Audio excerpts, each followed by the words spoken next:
スラム教が誕生した経緯と預言者ムハンマド。イントロダクション。イスラム教は世界の大宗教の一つで、キリスト教に次いで信者数が多いとされています。その起源は7世紀のアラビア半島にあり、一人の商人が神から啓示を受けて創設したとされています。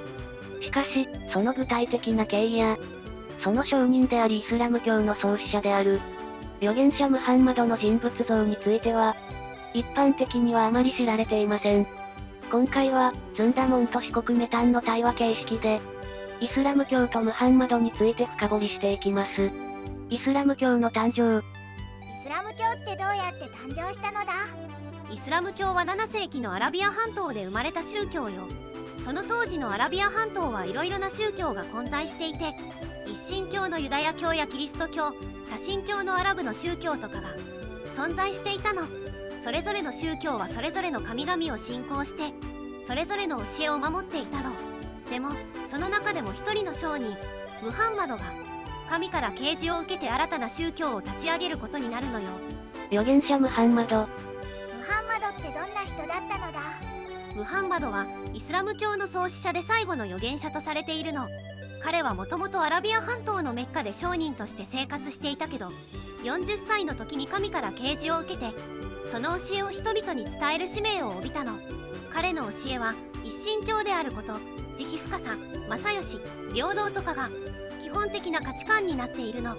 彼の生涯を通じて伝えられた教えは、コーランという聖典に集められて、今でもムスリムたちによって守られているのよ。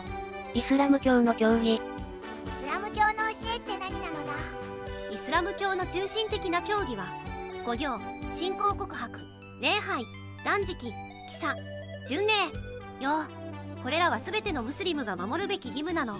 これらの教義は、ムハンマドが神から受けた啓示をもとに形成されたもので、イスラム教の信者であるムスリムたちの日々の生活や心構えに深く影響を与えているの。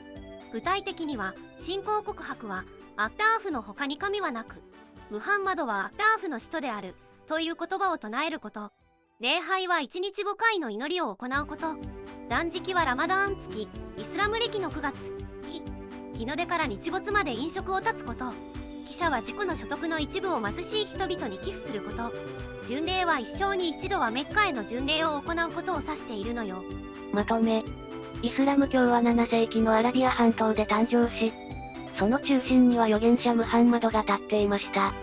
彼が神から受けた啓示をもとに、一神教であること、慈悲深さ、正義、平等といった価値観が形成され、現在でも多くのムスリムたちがこれを守り続けています。また、イスラム教の教義はムスリムの日常生活に深く根ざしており、その生活態度や行動規範に大きな影響を与えています。宗教はその地域の文化や歴史を反映する鏡でもあります。今日の動画はここまで。最後まで見てくれてありがとうございました。このチャンネルでは、宗教にまつわる情報を5分以内の短くまとめた動画を毎日投稿中。